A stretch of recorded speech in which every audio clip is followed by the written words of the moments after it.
Hola, queridos televidentes. Es un gusto volver a estar aquí con ustedes. En esta ocasión haremos una serie de programas que tienen que ver con conocernos a nosotros mismos. Este es un tema muy popular. En Sanborns hay varios libros de eso, pero obviamente nuestro enfoque será conocernos a nosotros mismos en base a las fuentes judaicas. Hoy en día, cuando estamos todo el día corriendo, cuando parece que no tenemos ningún momento ni para reflexionar, ni para pensar en nada que no sea estrictamente necesario, parece ridículo esperar que las personas tengan este tiempo para reflexionar en ellos mismos, que puedan pensar sobre qué tienen ganas, sobre sus vidas. Realmente no parece algo viable. Y si hablamos de conocernos a nosotros mismos, no nada más de qué queremos, sino de qué sentimos, qué nos preocupa, qué nos da miedo, ir al fondo de nuestra alma, esto parece prácticamente imposible. Entonces, si es algo que parece tan difícil, ¿por qué hablar de eso? Y eso nos lleva a nuestra primera clase, el principio de la serie, que es la importancia de conocernos a nosotros mismos. En el judaísmo, cuando hablamos del ser humano, no hablamos de un ser que solamente reacciona ante estímulos externos. Esta corriente, que la manejaban los conductistas a principios del siglo XX, observaba al ser humano solamente como algo que reaccionaba ante estímulos externos. Básicamente lo comparaban con diferentes animales, ya fueran las pruebas de Pavlov con perros o de Watson con ratas, que consideraban que si educábamos al ser humano de cierta manera, este sería capaz de responder ante diferentes estímulos de una manera predecible. Por lo tanto, el famoso experimento de Pavlov, que era que si yo tenía un perro y le mostraba una carne, lo que provocaba que él salivaba, entonces si yo asociaba esa carne con el ruido de una campanita, finalmente el perro iba a salivar solamente escuchando el ruido de la campana. Entonces, extrapolando esto del perro al ser humano, se esperaba lo mismo, que condicionando al ser humano ante diferentes cosas, manipulando sus estímulos, sus miedos, sus alegrías, finalmente el ser humano iba a poder responder ante esto.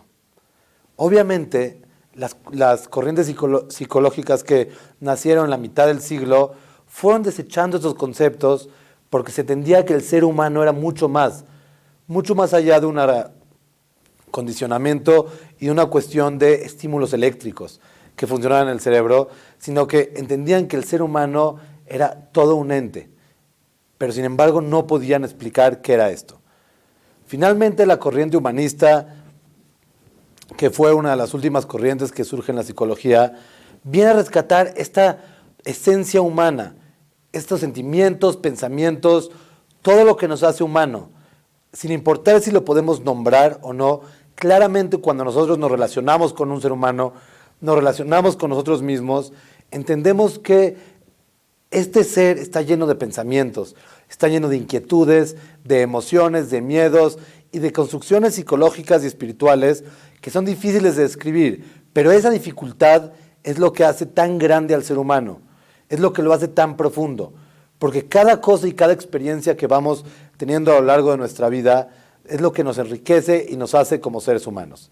Entonces, cuando observamos al ser humano, a este ser supremo, complejo, interesante, cabría dos preguntas. Uno, si es importante lo que pasa dentro de él, o simplemente no es importante, sino lo principal es lo que hace externamente.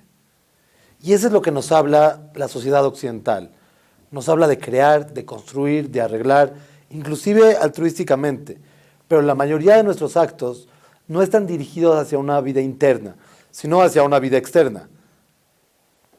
Por eso es que cuando hablamos de cómo medir a una persona, normalmente hablamos de qué logró, qué instituciones creó, cómo ayudó a las demás personas, sin caer en el materialismo, pero nuestro foco, nuestra visión, normalmente está enfocado hacia afuera. Y ante esto, si realmente nuestro objetivo, la razón por la que Dios nos creó, es mejorar al mundo, valdría la pena preguntarse si alguien realmente puede impactar al mundo si no se desarrolla a sí mismo. Una persona que no mejora su mundo interno, ¿realmente puede mejorar el mundo para los demás? Una persona que no trabajó sobre su egoísmo, sobre su orgullo, o cualquier otra cualidad que pueda afectar sus relaciones con las demás personas, ¿puede realmente ser un buen amigo? ¿Puede realmente ser la persona que Dios desea? Esto es difícil. Es por eso que conocernos a nosotros mismos toma todavía mayor importancia. No nada más por saber quiénes somos, sino porque realmente para poder impactar en el mundo externo necesitamos primero cambiar nuestra parte interna para poder impactar en el mundo externo, que es básicamente la idea del coach profesional de hoy en día, que se habla de la gestión de uno mismo para poder hablar de la gestión sobre los demás. Si no sabemos qué tipo de líderes somos, nunca vamos a poder identificar qué líderes queremos ser para los demás. Entonces, ese es el proceso que se maneja en el coach y el judaísmo lo comparte, que es dónde estamos nosotros dentro de nosotros mismos para saber dónde estamos nosotros externamente. Finalmente, nada más quiero concluir esta serie con un pensamiento que me parece revolucionario. Si realmente nuestra misión es crear cosas externas y no cosas internas, suena un poco absurdo porque los resultados externos no están en nuestras manos. Los resultados externos dependen solamente de la voluntad divina. Lo que nos pide Dios nunca es el resultado, sino nuestro esfuerzo, nuestra capacidad, nuestro interés, nuestro ímpetu. Pero el resultado final es claro que no está en nuestras manos, porque hay tantas circunstancias que cambian este resultado que Dios no pudiera exigirnos que el resultado final. No lo podemos lograr nosotros. Entonces, si el resultado final no está en nuestras manos, y lo que Dios pide más que nada es nuestro interés, nuestro ímpetu, nuestras ganas de salir adelante, se vuelve mucho más importante el conocernos a nosotros mismos, porque eso es lo que sí está en nuestras manos. Cambiarnos a nosotros mismos, identificarnos con las metas que quiere Dios, mejorar nuestro mundo interno, eso es lo que está en nuestras manos.